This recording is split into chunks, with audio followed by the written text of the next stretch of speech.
नमस्कार। बहुत स्वागत है आपका पावर कॉरिडोर के नए एपिसोड में। तो इस वीडियो में बात करेंगे तमाम उन राजनीतिक मुद्दों की जो सुर्खियों में बनी रही। तो सबसे पहले तो चलते हैं महाराष्ट्र में। महाराष्ट्र में एक सियासी भौचाल आया हुआ है। महाराष्ट्र की राजनीति वापस से 2024 की तरह दिखाई पड़ रही है। जिस प्रकार 2024 में शिवसेना में एक टूट दिखाई दी, फिर से शिवसेना दूसरी बार टूटने को तैयार है। पहली टूट एकनाथ शिंदे के नेतृत्व में दिखाई दी थी, तब महाराष्ट्र में महाविकास आघाड़ी की सरकार गिर गई थी। अब एक बार फिर शिवसेना यूबीटी यानी उद्धव बाला साहब ठाकरे का जो फैक्शन है, उसमें दूसरी बार टूट दिखाई पड़ रही है।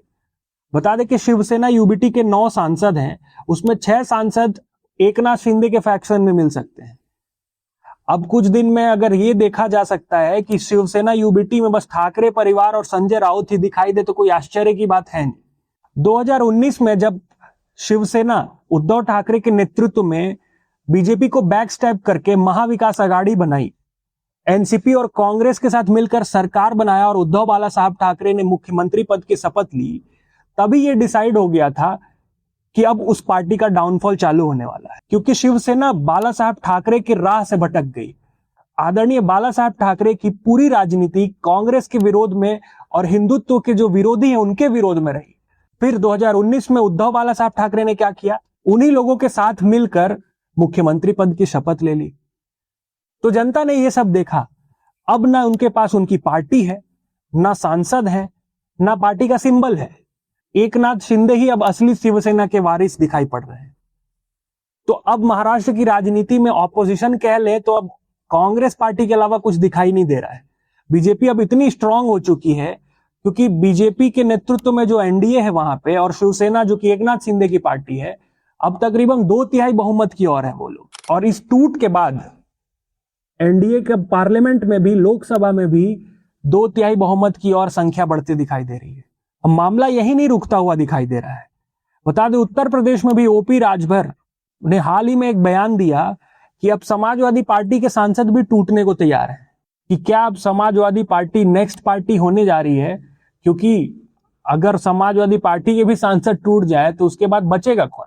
कांग्रेस पार्टी। लेकिन बीजेपी ने एक नया फॉर्मूला भी तैयार किया है। अब टीएमसी हो चाहे शिवसेना हो, उनके सांसदों को तोड़कर डायरेक्ट अपने पार्टी में मर्ज नहीं किया जा रहा है। अब एक थर्ड पार्टी को एक जरिया बनाया जा रहा है।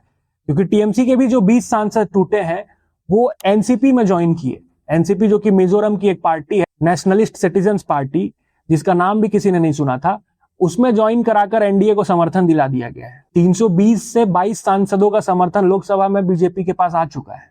तो अब देखते हैं कि आगे की रणनीति क्या है। क्या बीजेपी अपने मिशन 2/3 मेजोरिटी की ओर बढ़ती है कि नहीं।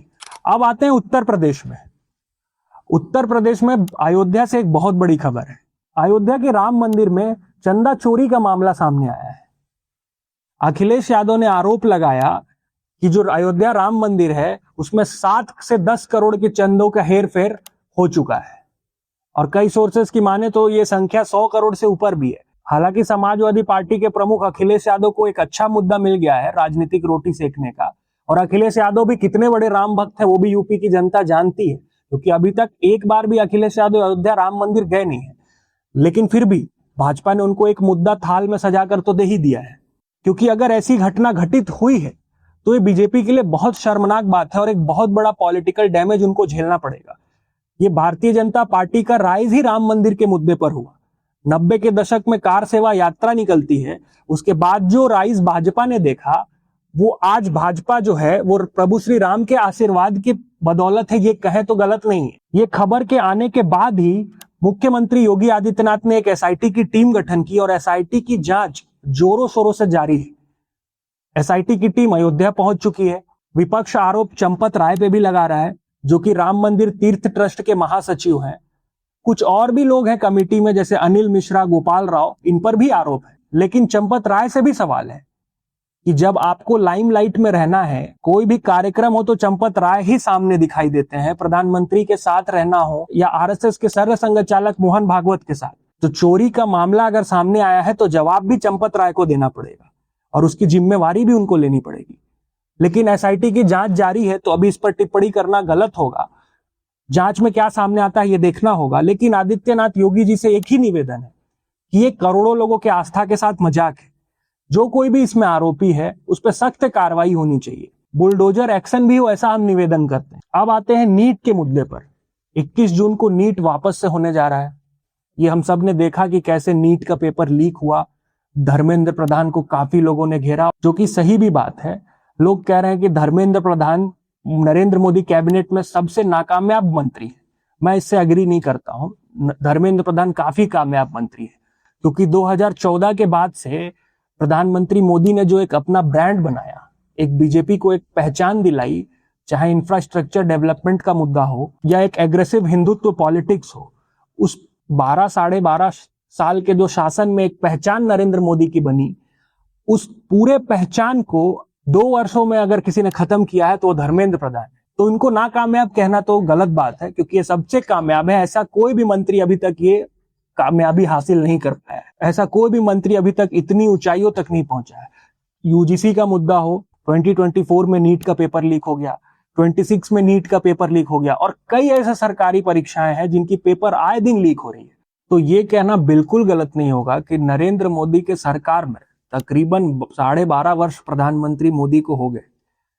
इतना असफल मंत्री, इतना असफल केंद्रीय मंत्री शायद ही कोई रहा हो। ये बताना भी बहुत जरूरी है कि नीट पेपर लीक के बाद अभी तक, कल शाम की घटना है, एक बच्चे ने सुसाइड किया, 11 से अधिक बच्चों ने सुसाइड कर लिया है, उन्होंने आत्महत्या कर लिया। इसकी जिम्मेदारी कौन लेगा? इसकी पूरी जिम्मेवारी धर्मेंद्र प्रधान की ही होती है। क्या इन निर्दोष बच्चों की जान की कोई कीमत है कि नहीं? अब 21 जून को जो परीक्षा होनी है, ये 20 लाख विद्यार्थियों की ही परीक्षा नहीं है, ये धर्मेंद्र प्रधान की भी परीक्षा है। क्योंकि अगर इस बार कोई लीकेज दिखता है या फिर मिसमैनेजमेंट सामने आता है तो जनता का गुस्सा फूटेगा। और धर्मेंद्र प्रधान की ट्रीटमेंट जैसे टीएमसी का वेस्ट बंगाल में हो रहा है, वैसा ही ट्रीटमेंट अगर धर्मेंद्र प्रधान की जनता करे तो इसमें कोई आश्चर्य की बात नहीं है। और ये पूरे सरकार के लिए भी बहुत सीरियस मुद्दा है, क्योंकि इसमें पूरे सरकार का इमेज टिका हुआ है। अब आते हैं G7 के मुद्दे पर। G7 की मीटिंग 15 से 17 जून को कॉन्क्लूड हुआ। फ्रांस में ये मीटिंग थी, प्रधानमंत्री मोदी ने भी इसमें हिस्सा लिया। अहम बैठक थी।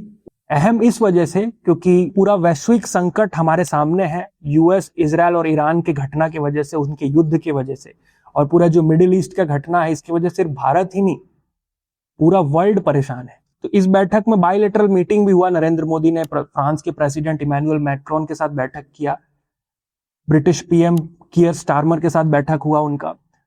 बायलैटरल रिलेशंस में काफी स्ट्रेटेजिक बातें हुई, स्ट्रेटेजिक पार्टनरशिप को और मजबूती दी गई। लेकिन उससे भी अहम यह है कि यूएस प्रेसिडेंट डोनाल्ड ट्रंप के नेतृत्व में फाइनली एक डील फाइनल हो गया। 14 पॉइंटर्स डील का नाम दिया गया है इसको, और ये डील फाइनल हो गया ईरान के साथ।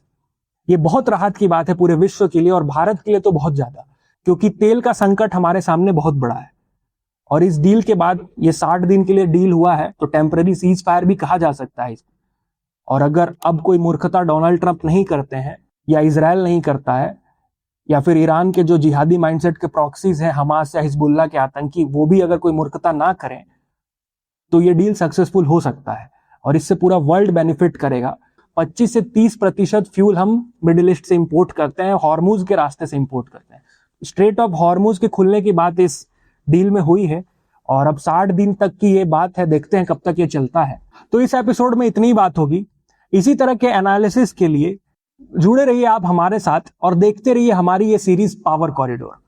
और अगर वीडियो पसंद आया हो तो जरूर हमें सपोर्ट करें, लाइक, शेयर एंड सब्सक्राइब जरूर करें। धन्यवाद।